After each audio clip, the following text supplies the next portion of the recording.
I have not played in a while. Okay, cool.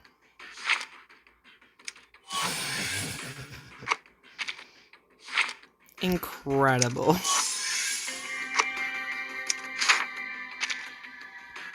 I ain't getting that 10th one. What happened? So I haven't actually logged into Reverse 1999 in ages. Because I just haven't. Why would I?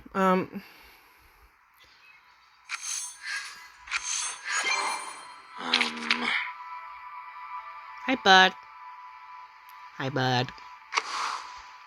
Yay. So let me just check everything and then we'll get straight into it. Motherfucker.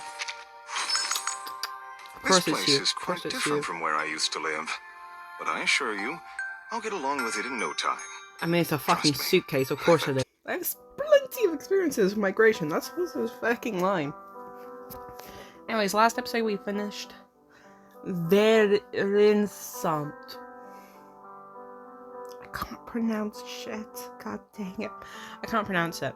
So, To the New World is was the special side story to all that. Basically, it's just to check in on all of our companions to see how they are after the aftermath of the most recent chapter, and I also got a cute outfit of Sonetto. I mean, come on, she looks adorable. She looks adorable. Of course I wanted that. So now we're going into this one. I don't know if I can actually watch the trailer of this, because last time I tried to watch the trailer of the other chapter, but I got copyrighted strike, so I had to delete that from the video. So I'm not gonna risk it. But we're gonna get straight into this. Unshackable Justice, Part 1. Tristes, Tropiques, I don't know. Unshakable Justice, Part 1. We're only gonna do like 1 or 2 parts. 2 or 3 parts today. Cowards! Mutineers! Traitors! Well, a bold start. Oh, damn. You've made your choices. Now you'll learn the consequences. Damn, okay. Zeno never forgives. Oh, this is Zeno. Attention! Ready! Aim!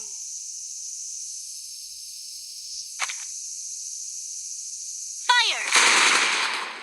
Okay, damn. That was a dramatic beginning. She's cute. She might shoot me. So, they just killed a bunch of traitors of Zeno. Okay. Zeno base. A shame you had to see all that. Oh, yeah, I forgot to tell you guys. This new chapter is based in Brazil. There's a lot of critiques of this chapter. I have heard all of the critiques. I go on Twitter, X. I know critiques for this chapter. And I do agree with some of them. But we're gonna go straight into this blind-eyed. We're just gonna see how this is. A shame you have to see all that. Why? Our second Lieutenant Lopera is a crackshot. I trained her to be nothing less. Yet no soldier of Zeno would take pride in an execution. The burden falls on me. This was my fault. My negligence. It was your soldiers that went crazy. The soldiers collapse, their limp bodies falling among the weeds. Their blood stains the soil.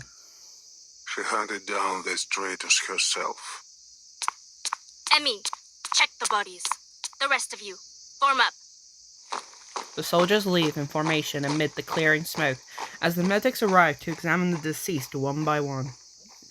Lopera hands the rifle to the attendant, removes her gloves, and turns to face Admiral Igor. He stands in the shaded colonnade, away from the blazing sun of Sao Paulo. Sao Paulo. Interesting. Sao Paulo. Sao Paulo. Sao Paulo. Sao Paulo. Okay. I had to. Sao Paulo. Orders completed, Admiral. A rare smile flashes across the Admiral's face. He nods, a glimmer of approval for his adopted daughter. Oh! That's his adopted daughter. Okay, cool. In his eyes. Well done. Dismissed. Damn, okay. We got family connections in the Xeno base, guys. Lepara salutes before following the soldiers away from the execution grounds. There have been too many accidents. An unacceptable rate. By accident, do you mean Xeno soldiers betraying, or what? The Admiral's face shows discomfort. The recent soldier desertion, like the leaked footage, have exposed the embarrassing state of the Xeno army. Oh, the desertions. Oh, that's... ugh. What reason could you have to kill your own men? Not all men. Not any longer. They mutinied and killed their superior officer. Okay, yeah, that would definitely get you in the shit. That would definitely get you in the shits. God dang. So they got what they deserved then. Yeah, that would get you in the shits, yeah. Lieutenant Muldir is investigating still. We will find out who else was involved. The Apostles' Brotherhood is back. We suspect they may have even infiltrated our base. We've also received intel indicating Manus Vindicta's presence in São Paulo. Sao Paulo. Manus Vindictae? I'm not entirely surprised. Intelligence suggests they are closely associated with the Apostles' Brotherhood. What I hadn't expected is that they would drop their Order of Enlightenment guys so soon. The audio just went weird just then for like a second. Yeah, it did just go weird there for a second. But Arcane is dead. Doesn't mean that just because the leader is dead doesn't mean the people under them won't continue working. There is no room for doubt. No one, nothing could survive a vacuum bomb. A vacuum bomb. I like how he says that. It was the Admiral's personal order to annihilate that once formidable woman. Destruction rained from the sky, and once the dust settled, it was clear that she had been utterly obliterated. But then when they did that, didn't they have like a weird sort of like thing with their technology? Which could mean that her death, she kind of faked her death, or something happened while the explosion was going off that messed with their technology. Didn't that happen in the previous chapter? I believe it did. The sun glistens in the pooling blood of the executed traitors. Ooh, nice sun effect. Sweat gathers on her forehead. It must be hot. You will become used to the tropical sun in São Paulo. In Sao Paulo. The early summer heat here is overwhelming. I've been through a lot worse. Snowy mountains, deserts, and soaring eagles. I do find myself thinking back to those times. It should never have been a battleground. Our business here is concluded. Timekeeper, Lieutenant Lilia, let us continue inside. Do you really need me in there, Capitan? Otherwise, I'd like to hang out here for a bit. I hate the buzzing in the background so much. She gulps down some sweet liquor, but provides little succor. It lacks the frosty flavor of the north. I hate the buzzing. This drink is lethargic, but is all the base has to offer. In Sao Paulo, soda is cheap, but rum is cheaper, and in near endless supply. I'll check on Sotheby. See you both later. Пока. Dismissed, soldier. But I caution you. Much has been abundant here. Remember our rules, and keep to within the guarded areas. Okay.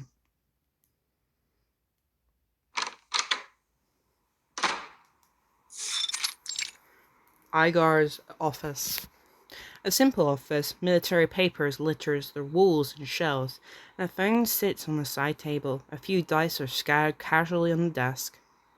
There may be a person of interest to us nearby. A writer for the Two magazine, said to be a blind woman named Irt. Her works seem to be published after every era the storm has affected. Oh, that's interesting. It could be this is only an alias. A pen name used by a new person each time. Or could she really have crossed the storm 8 times? And somehow the storm has never affected her. I think I might Miss know Barbara who provided this is. us with some information. Barbara from the side story that we did in December. She said the latest piece was sent from a veteran's residence in Sao Paulo. I understand they have a doctor working there. A blind woman. If so, she would match our intelligence on this mysterious tattoo writer. You should seek her out. You are fortunate to have come now, Timekeeper. Carlos, the late commander here, was something of a pain to work with. An idiot. Maybe this is why his old man rose up and killed him. He turns away. We've Yo. already dispensed with most of them. Those men you just had executed. Yes. La Pera raided one of their locations. Manus Vindicti will not be so happy to hear that. As she was, I'm told, excessive in her work. A loose cannon. But I'm pleased with her results. He seems to hold Lapara in a high regard. Cold, ruthless, decisive, qualities that don't quite match her sweet face and fiery orange hair. Admiral, with you in charge here now, I thought I might ask a favor. She needs to familiarize herself with the local area, transportation and intelligence. Things may become quite complicated during our visit to Sao Paulo. I wonder if I might request Zeno spare some manpower to assist us. Our situation is more dire than expected. I will see what can be done, Timekeeper, but no promises. Of course, sir. The 17 towers and 22 courtyards of the base were once all fully patrolled, but now most of them are abandoned. Lieutenant Muldir will provision you with everything you need. And Lopera, she knows São Paulo well. You may take her with you as a guide. Thank you. Thank you for entrusting her with us. The Admiral has offered all the assistance he can spare. He sighs at the state of the base. Now, Timekeeper, there is also something you might do for me. What's that? He seems resigned. Zeno is just like his...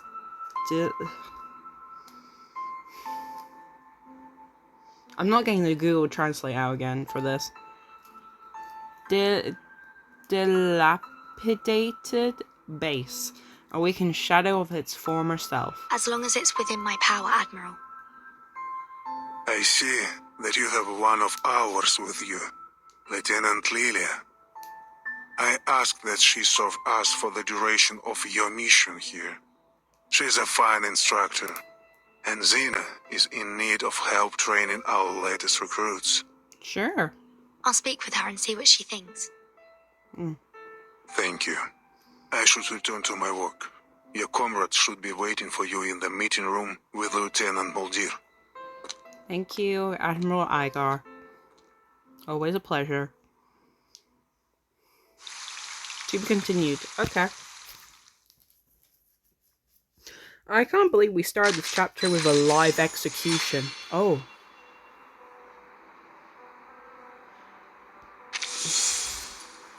You've collected Lopera's fragment. Go see it in the paths of the past. Oh, okay. Drag the fragments to the top of the panel to connect them and gain access to monologues.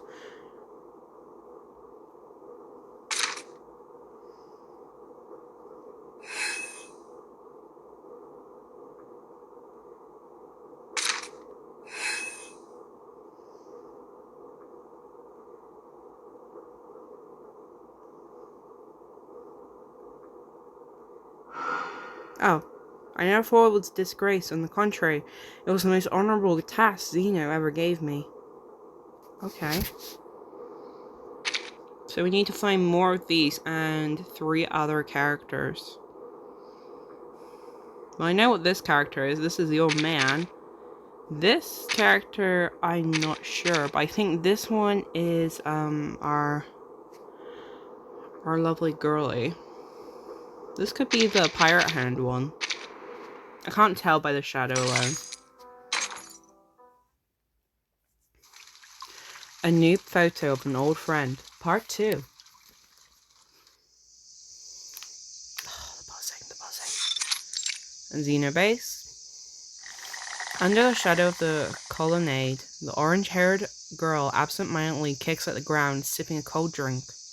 She watches as a beetle scurries across the courtyard, disappearing into a patch of weeds. What are you doing out here alone? She dips under the shadow of the colonnade, the sun streaming in behind her. The orange-headed girl raises her hand to block the glaring sunlight as she tries to make out the woman's face. Molly! It's her sister, Maldia. They grew up together under the watchful eye of their adoptive father. She tosses her drink aside, her face lighting up like a puppy wagging its tail as she runs towards her sister. Oh, so this is Maldia. Ooh! That is, soldier. You've really been building some strength, haven't you? Ah, so cute. She really looks like a child in this one. She pats her sister's head as she hugs her tightly. And you are sprouting up like a weed. And you? Looks like they've been feeding you well. Returning the favor, she slips her hand under her sister's shirt and pinches her soft belly. Better. Stop it. Just a little prank. How long will you be staying this time? Not long. Father plans to leave soon. He was furious when he heard about the defections. He ordered that he be brought here immediately. As the Admiral's most trusted lieutenant and child, she has accompanied him to the Sao Paulo base. Perhaps you might leave with us when the new CO arrives. She seems hesitant. Only the Admiral decides who stays and who goes, whether it be her, Lupara, or anyone else. Really? But I don't know. Things are going well for me here, Molly. I enjoy being near the veterans' residence. Then I'm happy for you. The wisdom of elders is worth its weight in gold. Come on. You sound just like him. Speaking of him, didn't the old man come with you? He's having discussions with Verton. She looks around, but Admiral Igar is nowhere to be seen. He's still with the timekeeper in his office. Ooh, she's pretty. I like what she's wearing. Ah, so you snuck out just to see me? Did you really? You did! No. I came to, weep. The grounds have gotten so messy since the shutdown. Weeding, a ridiculous excuse. Who would bother to traipse through all these desolate courtyards just to pull a few plants? You're lying. Those ears of yours are scarlet red. This has always been one of her difficulties. Her face may be steely, but her glowing red ears always give away the truth. All right, no more joking. We should get to the meeting room. Our Foundation guests are waiting. I would like to get back before they realize I've slipped away.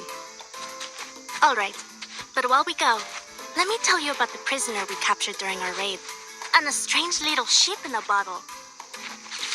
Amid the grass, a hummingbird watches the two as they walk away, talking and laughing together. It turns its gaze towards the tower in the south of the base. Hummingbird? Point of view? What?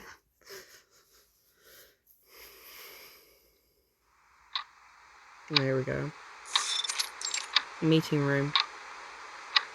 The room is simple, sturdy and clean. A military room through and through. Sotheby and Lilia are idly looking around the reception room. Photographs of veterans are proudly hung on the wall. They're arranged in chronological order. 1968. The soldiers look grim. They avert their eyes from the camera, while they look within them. It was a victory without flowers or honor. Izmir. I've never heard of it. I wonder if they have any Abang Akkas there. In one photograph, soldiers stand in formation under a row of date palms. They gaze off into the glimmering coastline. 1986. Rio de Janeiro. Rio. Hold on. Is that... Rio, the capital of Brazil. Rio de Janeiro. Among the soldiers, she spots a face that is all too familiar. Mr. Carson? Mr. Carson! Wait, Mr. Carson, I haven't heard that name in chapters upon chapters. Huh? She jumps up trying to get a hold of the wooden frame. Mr. Carson disappeared in the storm of 1929. Oh, you have friends in Rio? Lilia takes the photo off the wall. I can't believe it. That simply must be Mr. Carson. She would never mistake him. He looks livelier than before. His hair is darker and wilder, but his features are unmistakably those of her dear butler. The storm. I saw him. He dissolved. That is very weird. Mr. Carson? What? You mean this old geezer in the photo? What are you talking about? Sylvie nods her head fervently. Why, this must be Mr. Carson. There's no two men in the world that could look so alike. Could it be a doppelganger? Or an evil twin? But then, surely, Mr. Carson would have mentioned a twin brother. Even an evil one. The nose. And his eyes. Though he's not wearing his glasses. But I know those wrinkles. Sylvie continues to talk to herself. The man in the photo looks just like Mr. Carson, save for the smile on his face. The stern old butler would never smile like that. I have to look closer. I must be mistaken. But he's so very like the Carson I remember. Like a potion in a bottle, 1,001 questions bubble up in her mind. She almost presses her nose against the dusty glass of the picture frame as she tries to make out every detail. Maybe then, Mr. Carson could still be... The dust has gone into her nose. And connection issues start. Phew! Oh, it's so cute. Admiral Igar strides into the room. Where is Lieutenant Muldir? Nah, she went out. She looks around. He looks around. Mulder was supposed to be welcoming their new guests. Sir, timekeeper. Leah immediately straightens up, saluting the Admiral. Miss Burton, come and look. Selby waves at her, the photograph clutched in her hand. Mr. Carson could still be alive. Huh? Still alive? The Mr. Carson who vanished before their eyes in the storm of 1929? In the most traumatic way possible? I guess Sotheby saw someone familiar in one of these veterans' photos. You know this Carson guy? Look, look!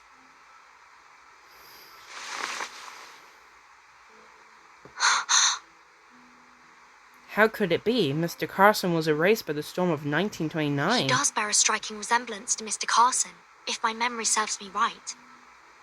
Yet here he is, in a photo dated 1986. The Admiral strides over and examines the photo. Oh, 86. We lost many good soldiers to the Amazon that year. But some battled through, survived. This man is one of the latter. So he could still be alive. You're saying that you've met this man before? He looks remarkably similar to a friend of ours who we lost in the storm in 1929. In fact, Admiral, they appear to be nearly identical. It's almost unthinkable. I must say, Mr. Carson would never dress like that. But I'm certain this is him. Just looking at him brings back memories of her dear old butler. That is fascinating. Do you know if this man is still alive? I couldn't say. Doubtful he would be in our service anymore. But you may find him at the veterans' residence in Sao Paulo. Well, even more reasons to go there. Sao Paulo, the veterans' residence. Like items washed to the shore, secrets and answers gather there, waiting for the birds to carry them away. Oi, pessoal! Thank you for your patience. Patience. The two of them are met with a cold look from the Admiral. Dot dot dot. Professionalism. Sir, Ah, they got caught. Poor feckers. She continued. We're actually going to stop here. This is probably the shortest reverse 1999 video that we've gotten. But oh, I see her.